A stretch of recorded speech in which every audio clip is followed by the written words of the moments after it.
ಓಂ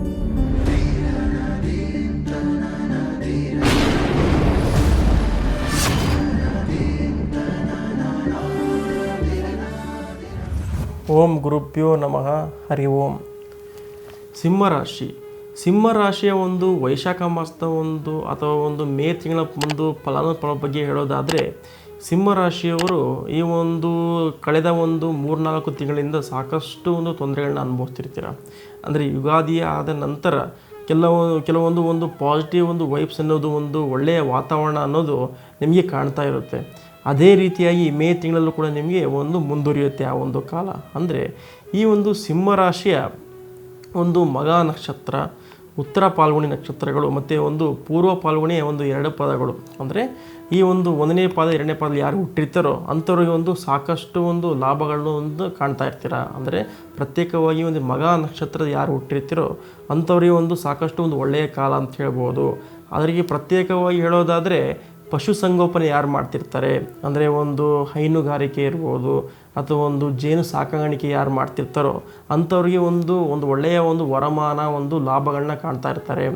ಮತ್ತು ಆ ಉದ್ಯೋಗ ಯಾರು ಮಾಡ್ತಿರ್ತಾರೋ, ಅಂದರೆ ಪಶುಗಳನ್ನ ಕಾಯೋದಿರ್ಬೋದು ಅಥವಾ ದನ ಕರುಗಳ ವ್ಯಾಪಾರ ಯಾರು ಮಾಡ್ತಿರ್ತಾರೋ ಅಂಥವ್ರಿಗೆ ಒಳ್ಳೆಯ ಲಾಭಾಂಶಗಳನ್ನ ಕಾಣ್ತಿರ್ತೀರ. ಹೈನುಗಾರಿಕೆ ಮತ್ತು ಜೇನು ಸಾಕಾಣಿಕೆಯಲ್ಲಿ ಜೇನಿನ ಯಾರು ಬಿಸ್ನೆಸ್ ಮಾಡ್ತಿರ್ತೀರೋ, ಯಾರು ವ್ಯಾಪಾರಗಳನ್ನ ಮಾಡ್ತಿರ್ತೀರೋ ಅಂಥವ್ರಿಗೆ ಒಳ್ಳೆಯ ಕಾಲ ಅಂತಲೇ ಹೇಳ್ಬೋದು. ಅಂದರೆ ಈ ಸಿಂಹರಾಶಿಯವ್ರಿಗೆ ಹೇಳ್ಬೇಕಂತ ಹೇಳಿದ್ರೆ, ಈ ಕಾಲದಲ್ಲಿ ಯಾರು ಹಾಲಿನ ಬಿಸ್ನೆಸ್ ಯಾರು ಮಾಡ್ತಿರ್ತೀರ, ಪ್ರತ್ಯೇಕವಾಗಿ ಹಾಲಿಗೆ ಸಂಬಂಧಪಟ್ಟಂತೆ ಯಾವುದಾದ್ರು ಬಿಸ್ನೆಸ್ ಇರ್ಬೋದು, ಸ್ವೀಟ್ಸ್ ಇರ್ಬೋದು ಅಥವಾ ಬೇರೆ ಯಾವುದೇ ನಾನಾ ಬಿಸ್ನೆಸ್ಗಳಿರ್ಬೋದು ಹಾಲಿಗೆ ಸಂಬಂಧಪಟ್ಟಂತೆ, ಅಂಥವ್ರಿಗೆ ಒಳ್ಳೆಯವಾದ ಕಾಲ ಅಂತ ಹೇಳ್ಬೋದು. ಮತ್ತು ಈ ಯಾರು ಬಿಸ್ನೆಸ್ಗಳು ಮಾಡ್ತಿರ್ತೀರೋ ಅದರಲ್ಲಿ ಉದ್ಯೋಗದಲ್ಲಿ ಮಾಡೋರು ಕೂಡ ಒಳ್ಳೆಯ ಲಾಭಾಂಶಗಳನ್ನು ನೀವು ಕಾಣ್ತಿರ್ತೀರ. ಈ ಕಾಲದಲ್ಲಿ ಮೊದಲಾರ್ಧದಲ್ಲಿ ಹೆಚ್ಚಿನ ಲಾಭಾಂಶವನ್ನು ನೀವು ಕಾಣ್ತಾ ಇರ್ತೀರ. ಮತ್ತು ಈ ರಾಶಿಯ ಉದ್ಯೋಗದವರಿಗೆ ಯಾರು ಉದ್ಯೋಗ ಮಾಡ್ತಿರ್ತಾರೋ ಅಂಥವ್ರಿಗೆ ಒಳ್ಳೆಯ ಕಾಲ ಅಂತ ಹೇಳ್ಬೋದು. ಯಾವುದೇ ಉದ್ಯೋಗ ಇರ್ಬೋದು, ಮೊದಲಿಗೆ ಹೇಳೋದಾದರೆ ಹೈನುಗಾರಿಕೆ ಅಥವಾ ಪಶುಸಂಗೋಪನೆ ಇರ್ಬೋದು ಮತ್ತು ಹಾಲಿನ ಯಾವುದೋ ಉದ್ಯೋಗ ಮಾಡಿರೋರಿಗೆ ಒಳ್ಳೆಯ ಕಾಲ ಅಂತ ಹೇಳ್ಬೋದು ಮೊದಲಾರ್ಧದಲ್ಲಿ. ಮತ್ತು ಎರಡನೇ ಅರ್ಧದಲ್ಲಿ ಏನಾಗುತ್ತೆ ಅಂತ ಹೇಳಿದರೆ, ಎಷ್ಟು ನೀವು ಸಂಪಾದನೆ ಮಾಡ್ತಿರ್ತೀರೋ ಬಟ್ ಅದು ತಕ್ಕಂತೆ ಕೆಲವೊಂದು ಖರ್ಚುಗಳು ಮತ್ತು ವ್ಯಯಗಳನ್ನ ಕಾಣ್ತಿರ್ತೀರ. ಅಂದರೆ ಅನಾವಶ್ಯಕವಾಗಿ ಕೆಲವೊಂದು ವಿಚಾರದಲ್ಲಿ ದುಡ್ಡುಗಳನ್ನು ವ್ಯಯ ಆಗ್ತಾ ಇರುತ್ತೆ. ಆ ಖರ್ಚಿನಲ್ಲಿ ಸ್ವಲ್ಪ ನೀವು ಲಿಮಿಟಾಗಿ ಖರ್ಚು ಮಾಡಬೇಕಾಗುತ್ತೆ. ಹೆಚ್ಚಿನ ಲಾಭ ಬಂದಿದೆ ಅಂದ್ಕೊಂಡು ಎಲ್ಲೋ ಖರ್ಚುಗಳನ್ನ ಅನಾವಶ್ಯಕ ಖರ್ಚು ಮಾಡಿದ್ರೆ ಏನಾಗುತ್ತೆ ಅಂತ ಹೇಳಿದ್ರೆ, ದುಡಿದ ಸಂಪಾದನೆ ಕೂಡ ಹಾಳಾಗುವಂಥ ಕಾಲ ಅಂತಿರುತ್ತೆ. ಈ ಸಿಂಹರಾಶಿಯ ಯಾರು ಮದುವೆ ಆಗಿರಲ್ಲ ಅಂಥವ್ರಿಗೆ ವಿವಾಹದಲ್ಲಿ ಉತ್ತಮವಾದ ಭಾಗ್ಯ ಅಂತ ಹೇಳ್ಬೋದು. ಅವರ ಗುರುಬಲ ಮತ್ತು ಕಂಕಣ ಭಾಗ್ಯವು ತುಂಬ ಸ್ಟ್ರಾಂಗ್ ಆಗಿತ್ತು ಅಂತ ಹೇಳಿದ್ರೆ, ಸಾಕಷ್ಟು ದಿನಗಳಿಂದ ಪೆಂಡಿಂಗ್ ಬಿದ್ದ ಕೆಲವೊಂದು ಮದುವೆಗಳು ಕೂಡ ಈ ಕಾಲದಲ್ಲಿ ಆಗ್ತಾ ಇರುತ್ತೆ. ಅಂದರೆ ಸಿಂಹರಾಶಿಯ ಗಂಡು ಮಕ್ಕಳಿಗೆ ಯಾವುದೊಂದು ಪ್ರೀತಿ ಪ್ರೇಮ ವಿಚಾರ ಇರ್ಬೋದು, ಮನೆಯಲ್ಲಿ ಹೇಳೋದು ತುಂಬ ಧೈರ್ಯ ಆಗ್ತಾ ಇರಲ್ಲ. ಮತ್ತು ಯಾವುದೋ ಮನೇಲಿ ತೊಂದರೆಗಳಾಗ್ತಾರೆ, ಹುಡುಗಿನ ಮನೇಲಿ ತೊಂದರೆ ಆಗ್ತಾ ಇರ್ಬೋದು ಅಥವಾ ಹುಡುಗನ ಮನೆ ತೊಂದರೆ ಆಗ್ತಿರ್ಬೋದು, ಅದು ಕೂಡ ಬಗೆಹರಿದು ಈ ಕಾಲದಲ್ಲಿ ಮದುವೆ ಆಗುವಂಥ ಕಾಲ ಅಂತ ಹೇಳ್ತೀವಿ.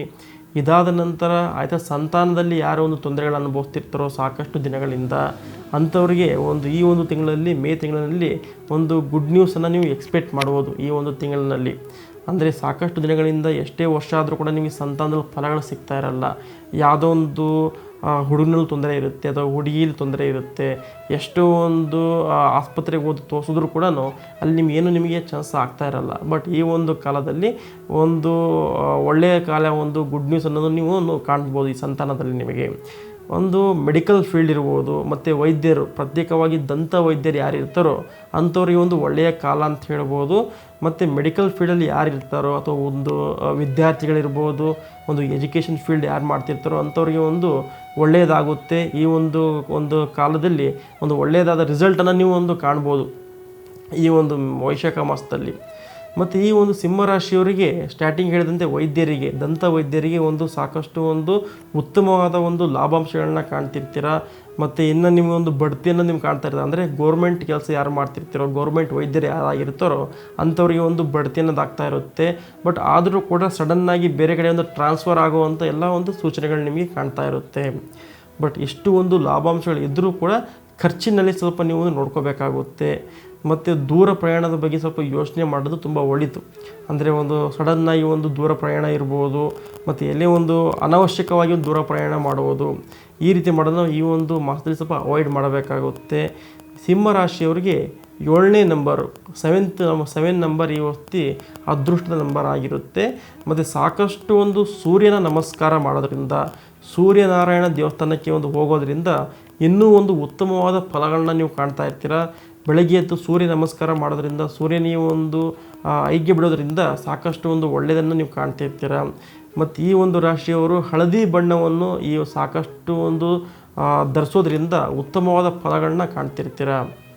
ಇನ್ನೂ ನಿಮ್ಮ ಜೀವನದಲ್ಲಿ ಸಾಕಷ್ಟು ಏನೋ ತೊಂದರೆಗಳಿತ್ತು ಅಂತ ಹೇಳಿದ್ರೆ, ಹಣಕಾಸಿನ ತೊಂದರೆ ಇರ್ಬೋದು, ವಿದ್ಯಾಭ್ಯಾಸದಲ್ಲಿ ತೊಂದರೆ ಇರ್ಬೋದು, ಉದ್ಯೋಗದಲ್ಲಿ ತೊಂದರೆ ಇರ್ಬೋದು, ಗಂಡ ಹೆಂಡತಿ ತೊಂದರೆಗಳಿರ್ಬೋದು, ಇನ್ನೂ ಮುಂತಾದ ಯಾವುದೇ ನಿಮ್ಮ ಸಮಸ್ಯೆಗಳಿತ್ತು ಅಂತ ಹೇಳಿದ್ರೆ ಈ ಒಂದು ನಂಬರಿಗೆ ನಮಗೆ ಕರೆ ಮಾಡಿ.